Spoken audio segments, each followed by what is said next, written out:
Hey. J'ai vu dans un de tes articles, c'était que tu disais que être handicapé Mhm. n'est pas forcément une fin en soi. Est-ce que c'est quelque chose de très important pour toi de pouvoir délivrer ce message, de montrer ça à chaque fois? Parce que dans ta vie quotidienne, c'est ton combat en fait. J'ai pas de combat. J'ai pas de combat, je vis, c'est tout. Par contre, oui, je tiens à préciser parce que comme j'ai eu l'occasion de vivre dans ce milieu-là, j'ai vu comment d'autres gosses étaient élevés et comment d'autres parents étaient leur position par rapport à ça. Et en fait, j'ai connu beaucoup d'enfants qui ont été couvés et qu'on a chouchouté parce qu'ils étaient handicapés. Mais ça, c'est vraiment. C'est ça le handicap, vraiment. C'est ça le handicap. Parce que ça t'empêche d'aller de l'avant, ça t'empêche. Tu te dis, la première chose que tu te dis, c'est non, je peux pas, je suis handicapée. Personnellement, moi, en tant que personne handicapée, je me suis retrouvée à faire des choses que j'aurais jamais cru pouvoir faire en tant qu'être humain. C'est-à-dire partir en vacances à New York seul. Ah ouais. Sans connaître. Ah ouais. Sans connaître. Tu penses que si tu avais pas cette situation de handicap, tu l'aurais pas fait ou tu l'aurais pas tenté tout de suite? Je sais pas si je l'aurais tenté. Franchement, je sais pas. Après, mon tempérament et ma volonté ont fait que je me suis dit j'y vais quoi. Mais franchement, je sais pas. Et finalement, c'est quelque chose que j'aime faire seule. D'accord. C'est quelque chose que je kiffe faire seule. Mais c'est cool parce qu'en fait, même là-bas, aux États-Unis, je me suis retrouvée à apprendre aux gens, à leur apprendre au niveau du handicap et tout, parce qu'en fait, là-bas aussi, ils sont comme nous. Ils sont pas plus avancés que nous en termes infrastructure.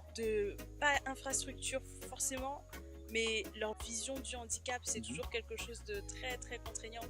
Et il m'est arrivé de discuter avec une serveuse dans un fast-food qui me disait que sa sœur était malvoyante ou non-voyante et qu'elle était tout le temps chez elle. Et je lui ai répondu, mais en fait, ne l'aidez pas, arrêtez de l'aider.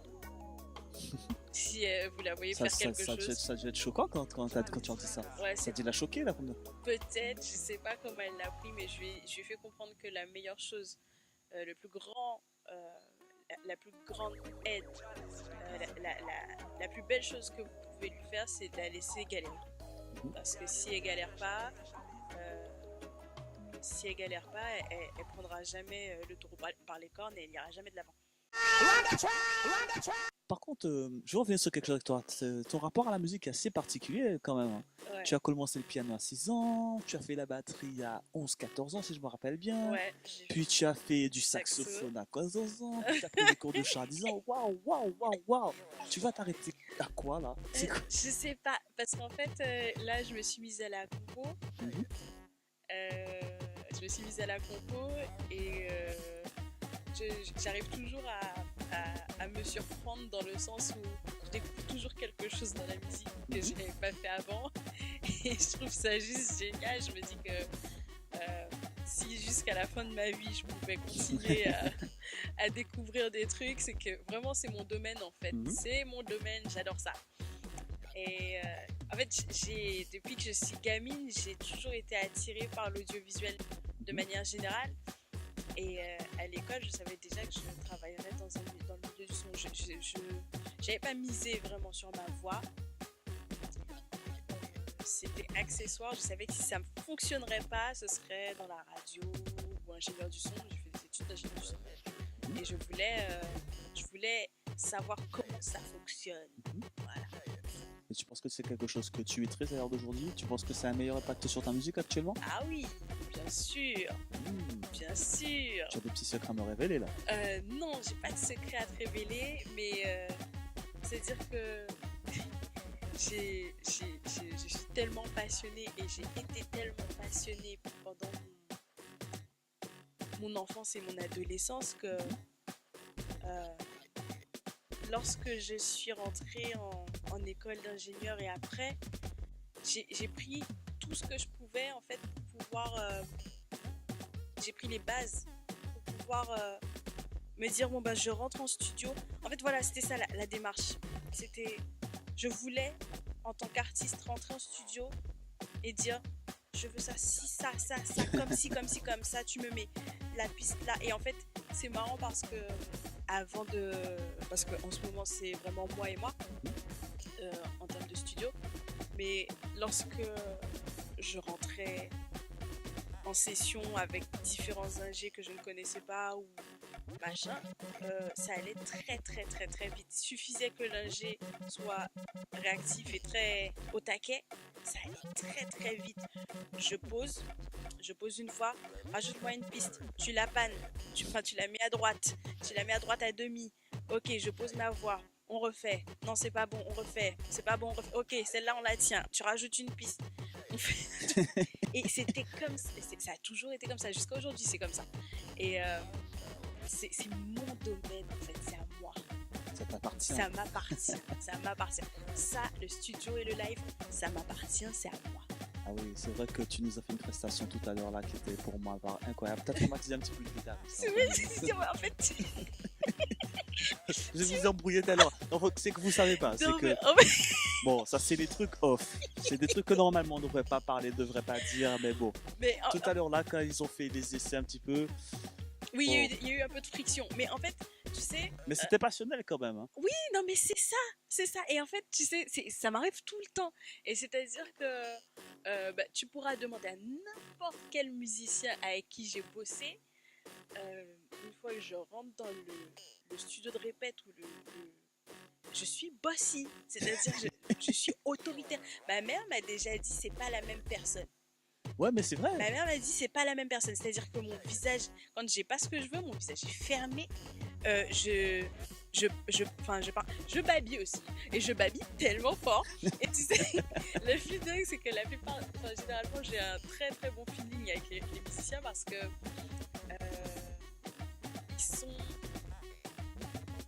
la plupart du temps ils sont délurés comme moi. Sauf qu'à un moment, il y a toujours un moment où peut-être que je veux presser le musicien à 100% et qu'il me donne pas ce que je veux. Et des fois, je peux babiller pendant allez, un bon 5 minutes. Je babille. Ouais, mais il faut que tu me donnes le truc comme ça. C'est comme ça que tu dois me le donner, machin. Mais une fois que j'ai babillé, ça y est, c'est bon. Tu passes à autre chose. Oui, voilà, c'est ça. Et en fait, c'est vraiment... ce que je kiffe, c'est que c'est pour l'amour de la musique. Et quand on est sur scène, on peut faire des erreurs de malade. Eh ben, le plus important, c'est qu'on prenne notre pied. Mais pour prendre ton pied sur scène... C'est donner le maximum de soi-même. Oui, il faut bosser. C'est comme... j'aime bien utiliser cette image-là. Quand je suis sur scène avec des musiciens, c'est comme si je sautais à l'élastique et que... Non, je saute. Chute libre, je saute, mais il faut que le filet soit là. Et le filet, c'est pas que eux rattrapent mes erreurs ou ceci, cela. C'est que nous, on a fait un travail, on l'a tissé le filet. C'est-à-dire qu'il peut se passer n'importe quoi pendant le concert, ce qui arrive très très souvent. Tous ceux qui sont venus me voir en show vous diront les concerts de Sway, c'est n'importe quoi, c'est le bordel. Mais il y a le filet, et le filet, on l'a bossé. On l'a bossé, ce qui fait que voilà, le monde peut s'écrouler, tout va bien. Tout va bien. Du coup, je plains ton copain, des futurs copains, c'est copains, parce qu'avec le caractère que tu as, Je suis super vivable. Faut assurer, t'es super vivable. Ah ouais. Ça, c'est toi qui le dis. Oui. Je sais pas s'ils sont vivants pour me certifier que tu es vivable. Je ne sais pas s'ils sont vivants pour me dire ça. C'est toi qui me dis ça. Non, sérieusement, j'ai pas l'impression d'être quelqu'un de super relou. Non, j'ai remarqué que t'es relou. Bon, je te taquine un petit peu, oui, mais on sent que t'es très exigeante en fait. Oui, je suis exigeante par rapport à la musique. Vraiment. La musique, c'est vraiment mon truc. Par contre, tout le reste, j'en ai quasi rien à faire en fait. C'est-à-dire que je suis quelqu'un de super posé, super détendu. Je ne laisse absolument pas la vie me malmener en fait. Je suis pas du tout comme ça. J'accepte qu'on soit différent et puis qu'on a nos trucs, mais c'est juste, moi c'est juste mon truc, c'est juste la musique. Tu viens pas jouer dans la musique de la personne, de la dame. De la De dame. la dame. Ah, Tu je joues bosse. pas dans la musique de la dame. On aurait dit le pareil la meuf. Non mais c'est trop ça, c'est trop ça. J'ai déjà tapé des scandales incroyables, mais euh, il y a toujours la musique parce qu'en fait, je me mets la pression. Tu vois, je suis en studio, je me mets la pression, moi, pour vous donner quelque chose de qualité. Mhm. Lorsque le son est vraiment dégueu et tout, que l'instru est dégueu, que c'est mal mixé, ça me pose un problème de vous C'est bien. donner quelque chose qui n'est pas qualitativement correct, ce que j'estime pas correct. Et mes standards sont hauts.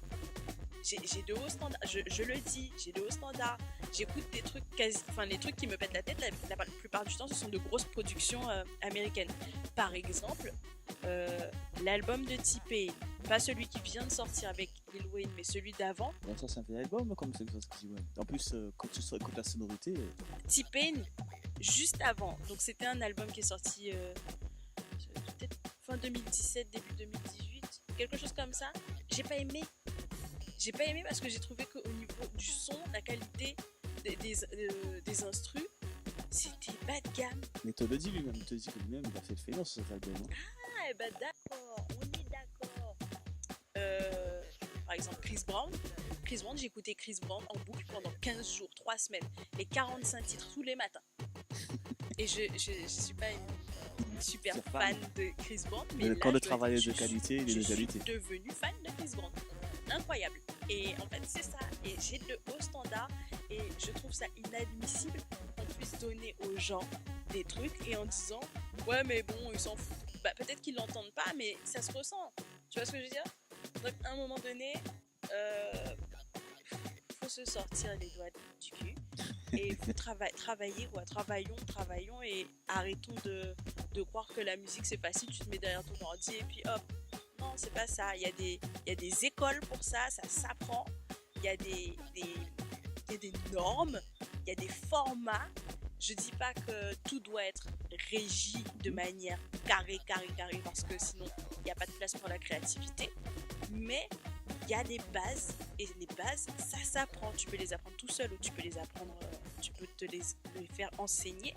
Mais ça s'apprend et c'est important. Run the track, run the track, run the track.